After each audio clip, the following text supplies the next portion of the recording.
Bueno, de todas formas, hermanos, yo toco un capítulo porque, como sabemos por el tiempo, no podemos tocar 3 capítulos.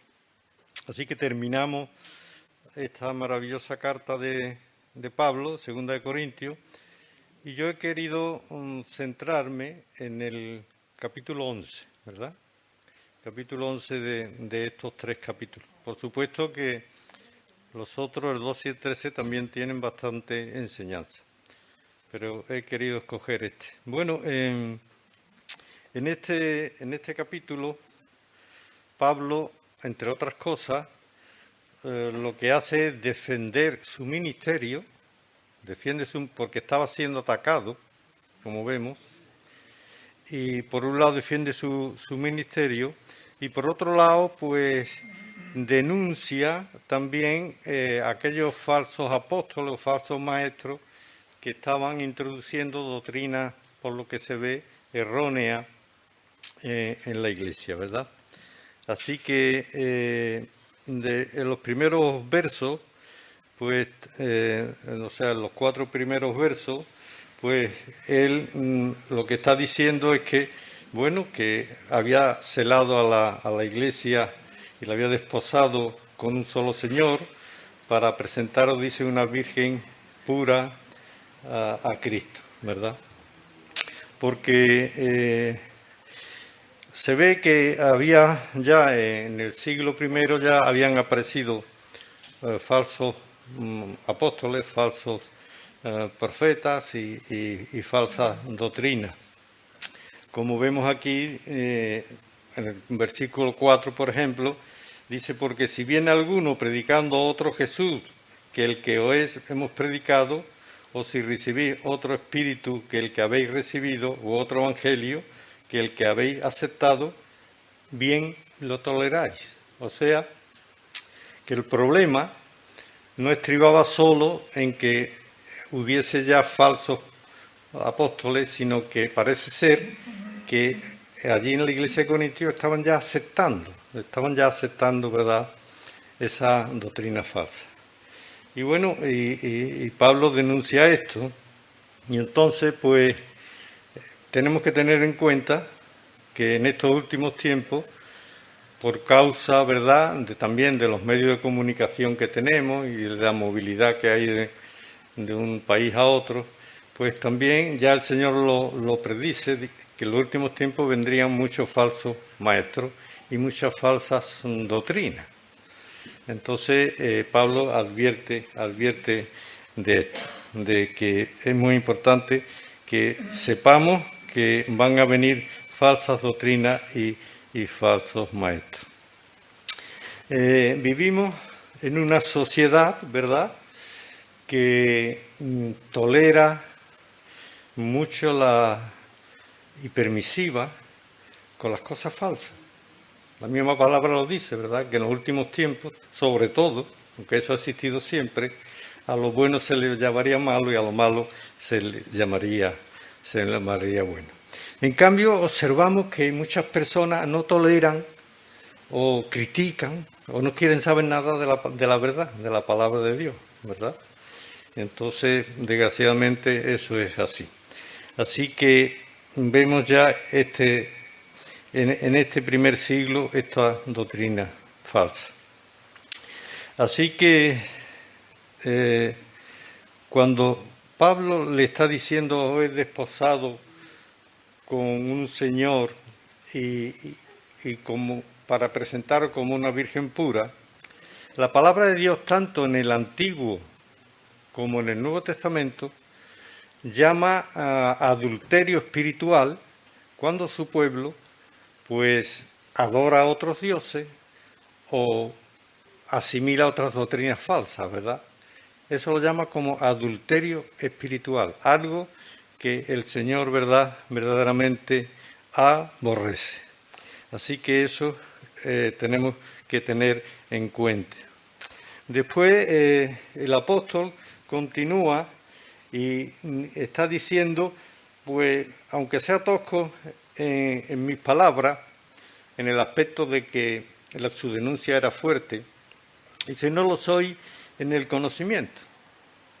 Pues sabemos que Pablo era un intelectual, Pablo tuvo el privilegio de ser escogido por el Señor para llevar el Evangelio a las naciones gentiles, y Pablo recibía directamente, muchas veces dice, he recibido palabra del Señor, ¿verdad? Otras veces él hablaba, bueno, de su opinión, pero él hace muy claro, cuando da un mandamiento, dice, esto es mandamiento del Señor, a cuando dice, esto es mi opinión. Y eso es importante que lo tengamos en cuenta. Después sigue hablando en cuanto a la predicación del Evangelio, y que dice que no le había sido gravoso a la Iglesia. O sea que el apóstol Pablo pues no exigía un salario, ¿verdad? Como desgraciadamente pues hay algunos predicadores, yo he conocido a algunos que dice, para venir a la iglesia a predicarme tenéis que dar tanto, si no, no vengo, ¿verdad? Pues Pablo no actuaba así, sino que Pablo nos dice en el 4, y cuando estaba entre vosotros y tuve necesidad, dice, a ninguno fui carga, pues lo que me faltaba lo suplieron los hermanos que vinieron, ¿veis?, de Macedonia, ¿veis? Y en todo me guardé y me guardaré de cero gravoso. El apóstol Pablo, pues, si recibía ayuda económica, se dedicaba a todo tiempo para la extensión del Evangelio. Pero cuando no recibía ayuda, la misma palabra dice que él trabajaba con sus manos, que hacía tiendas, ¿verdad? Seguramente de lona. Entonces, él no era gravoso a la iglesia. Y yo creo que eso es lo correcto, ¿verdad? Eso es vivir por fe. Conocemos a muchos hermanos que están dedicados a todo tiempo a la obra y que efectivamente viven por fe, ¿verdad? Y después hay otro tema que parece ser que le acusaban a él. A él le acusaban de que estaba poco tiempo con la iglesia o con una iglesia. En algunos estuvo 3 años. Pero es que Pablo era evangelista y fundamentalmente su misión era abrir puntos y extender el Evangelio, ¿verdad?, como lo extendió por parte del Imperio Romano. Pero parece ser que algunos le acusaban de que no amaba a la iglesia, de que estaba un tiempo y luego se iba, como lo dice el verso 11. Dice, ¿por qué? Porque no os amo. Y sin embargo, en el anterior él dice que él tenía que extender el Evangelio por toda Acaya, por toda esa región. Y entonces aquí aparece algo también, desgraciadamente, que se repite, ¿verdad? La iglesia quería acapararlo y la iglesia pues no quería que se fuera y que abriera otros puntos. Y eso es una falta de visión misionera, porque una de las misiones fundamentales de la Iglesia es extender el Evangelio. Y desgraciadamente siempre hay iglesias o miembros de la Iglesia que no ven la necesidad, ¿verdad?, de extender el Evangelio. Hay que permanecer todos juntitos. Pero esa no, porque ¿cómo se iba a cumplir si no hubiera hermanos decididos a abrir puntos y a extender el Evangelio? ¿Cómo se iba a cumplir, verdad, la palabra del Señor cuando se despidió de sus discípulos y dijo, id y predicad el Evangelio haciendo discípulos a todas las naciones, desde Jerusalén, Samaria hasta lo último de la tierra, ¿verdad? Por lo tanto, si una iglesia no tiene esa visión, yo digo que se convierte en una ONG, ¿verdad? Pero no en una iglesia del Señor. Pero hay una cosa todavía más grave, que es cuando se acusa, en este caso parece ser que se estaba acusando también a Pablo, de que si hay parte de la congregación que siente el llamamiento a extender el Evangelio, se le puede acusar de querer dividir la iglesia, ¿verdad? Y eso es muy grave. Pero es una realidad que también ocurre.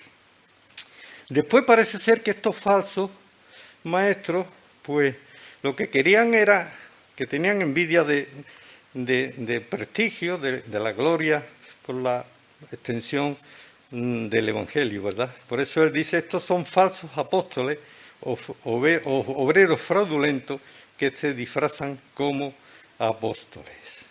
Y no es maravilla porque, dice, el mismo Satanás se disfraza como ángel de luz. Desde el comienzo de la Iglesia, Satanás atacó a la Iglesia. Y en los 3 primeros siglos, que estaba entonces el Imperio Romano, conocemos la historia, ¿verdad?, cómo los creyentes, los primeros cristianos, sufrieron martirio en los circos, con las fieras, crucificándolos, etcétera, etcétera. Pero ¿qué ocurrió? Que Satanás, como ser muy inteligente, se dio cuenta de que aquel sistema de atacar de forma directa a la Iglesia no funcionaba, porque contra más se atacaba a la Iglesia, más se extendía, hasta tal punto que en el siglo III todo el Imperio Romano estaba lleno de iglesias, ¿verdad? Y entonces, ¿qué ocurrió? Pues cambió la estrategia. Y la estrategia consistió en meterse dentro del cristianismo, ¿verdad? Y así pues ocurrió, ¿verdad?, que se hizo al cristianismo como la religión oficial del Imperio Romano, y lo grave es que se metió toda la idolatría de los dioses disfrazados con nombres de santos dentro del cristianismo. Y se metió también pues fiestas, que eran fiestas paganas, se metió. Aquí en Andalucía todos conocemos el Rocío, ¿verdad? Pues Rocío viene de la fiesta de las primaveras, una fiesta muy antigua que venía de los celtas, en donde se celebraba en la primavera las cosechas. Y en esa fiesta había de todo, ¿verdad? Había orgías sexuales, etcétera, etcétera. Y entonces se metió dentro del cristianismo al convertirse, ¿verdad?, en la religión oficial del imperio, pues todas estas doctrinas falsas, todas estas idolatrías. Así que, bueno, ahora en el verso 16 en adelante, ahora lo que va a hacer Pablo es una defensa de su ministerio. Porque por lo visto también en ese aspecto estaba recibiendo crítica. Y dice, bueno, yo me puedo permitirme que me gloríe un poquito, ¿verdad? Porque parece ser que se gloriaban aquellos falsos profetas. Y dice, tolerarme por lo menos esto. Y entonces él va, por lo visto estaba recibiendo esos ataques, seguramente por lo que dice el texto de personas judaizantes, y dice el verso 22 en adelante lo siguiente, dice, ¿son hebreos? Yo también. Si ellos son hebreos, yo también soy hebreo. ¿Son israelitas? Pues yo también soy israelita. Yo también. ¿Son descendientes de Abraham? También yo. Que era lo que ellos estaban exponiendo, ¿verdad?, para atacar al mensaje del Evangelio de la Gracia. ¿Son ministros de Cristo? Como si estuviera loco hablo. Yo más. ¿Por qué? Porque vemos en la palabra que el apóstol Pablo fue quizá uno de los apóstoles que más trabajó. La cantidad de iglesias que fundó, ¿verdad? Y ahora viene que a mí, yo cuando reflexiono en esto, de verdad me hace reflexionar tremendamente los versos que vienen ahora. Y dice así, yo más, dice, en trabajo más abundante. Y ahora dice, en azote sin número, en cárceles más. Tuvo, como sabemos, la cárcel de Filipo, en Roma, carcelado. En peligro de muerte, muchas veces. Del judío 5 veces he recibido 40 azotes menos 1. 3 veces he sido azotado con vara. 1 vez apedreado, que estuvo a punto de morir, ¿verdad? Cuando fue apedreado. 3 veces he padecido naufragio. 1 noche y 1 día he estado como náufrago en alta mar.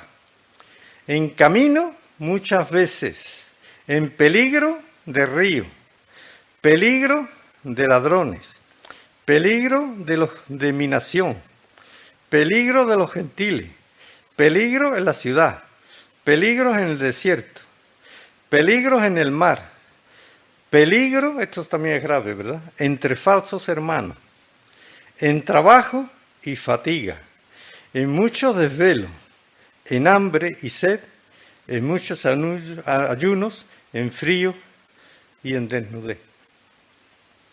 Cuando yo leo esto, me avergüenzo muchas veces de mí mismo, ¿verdad? Que nosotros muchas veces dejamos de asistir a la iglesia porque a lo mejor no nos ha saludado a alguien, o a lo mejor porque un anciano pues ha hecho una crítica nuestra y ya cortamos. Cuando lo comparamos con esto, si nosotros tuviéramos que pasar todo esto, entonces yo a veces me planteo qué clase de cristianos somos, ¿verdad? Si tuviéramos que vivir lo que vivió Pablo, yo creo que saldríamos corriendo la mayoría. Entonces es para reflexionar, ¿verdad? Porque ya el Señor dijo, yo le voy a enseñar a Pablo lo que es menester padecer por mi nombre. Porque el Evangelio conlleva sufrimiento. Y el Señor dijo, si a mí me han perseguido, también a vosotros os van a perseguir. Por eso, como dijo nuestro hermano San Antonio, el Evangelio de la prosperidad, que está muy en moda, sobre todo en Occidente, y también en América, de que si tú crees y aceptas el Evangelio, te va a ir maravillosamente todo, vas a tener salud, vas a tener economía, vas a tener una familia maravillosa. Eso es donde, digo yo que los que predican ese Evangelio, cuando lean esto de Pablo, pensarán que era un falso maestro, ¿no?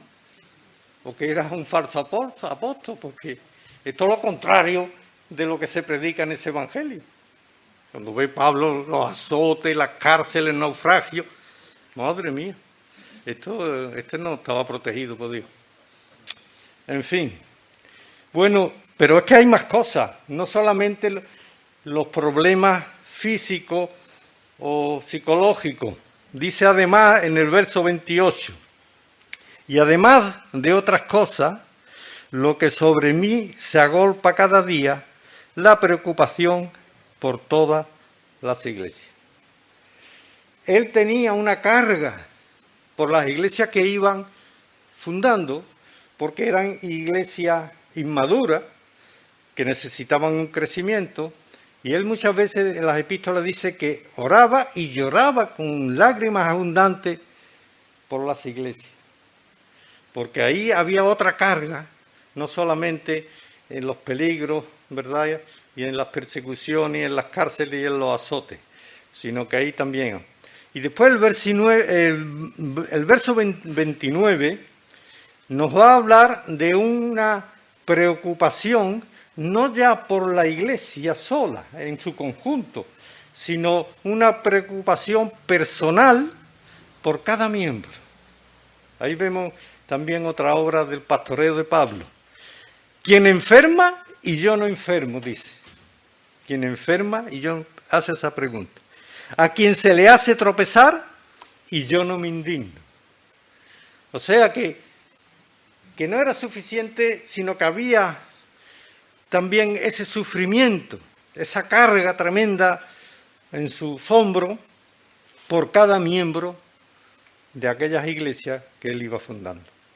Por lo tanto, ¿verdad?, el ejemplo, la enseñanza maravillosa del apóstol Pablo en todos los aspectos.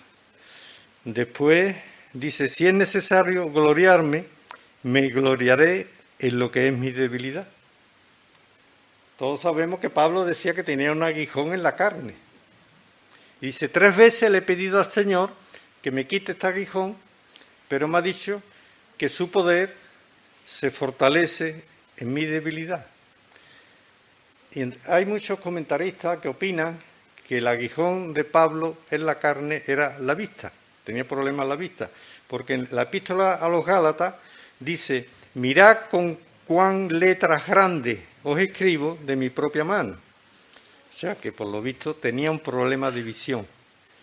Y entonces y el Señor no se lo había quitado porque decía que su poder pues se aumentaba en su debilidad.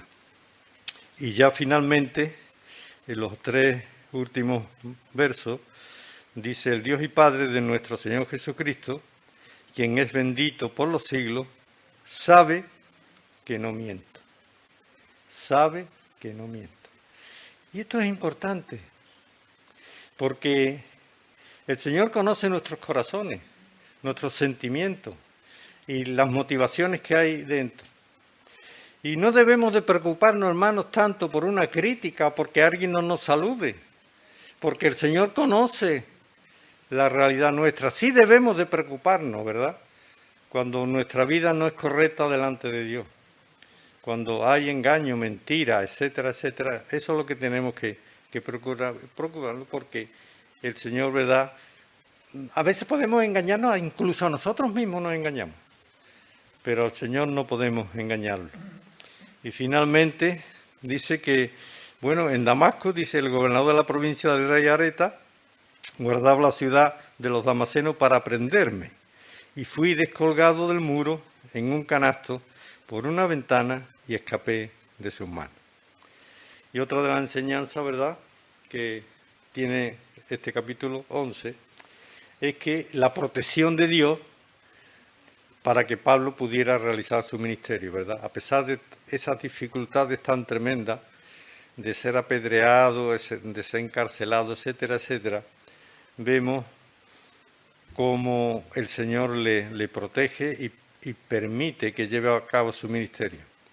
Pero hay, en una de las epístolas, cuando estaba encarcelado, dice algo muy triste, ¿verdad? Después de haber trabajado tanto, dice: todo el mundo me ha abandonado. Dice: pero el Señor estuvo conmigo. El Señor no me ha abandonado, ¿verdad? Como cuando, por ejemplo, José, ¿verdad? La historia de José cuando estaba en la cárcel, que dice el texto: pero Jehová estaba con José.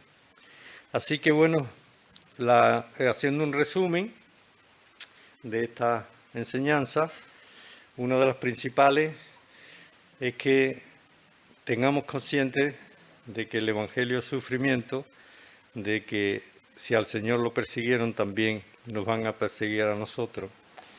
Nosotros en Occidente no tenemos hoy en día esa persecución, pero si estamos en contacto, como nuestro hermano Juan está con puertas abiertas, hay muchos cristianos, ¿verdad?, en el mundo que hoy están sufriendo campos de concentración y muchos incluso la pena de muerte, ¿verdad? Porque sigue esa persecución.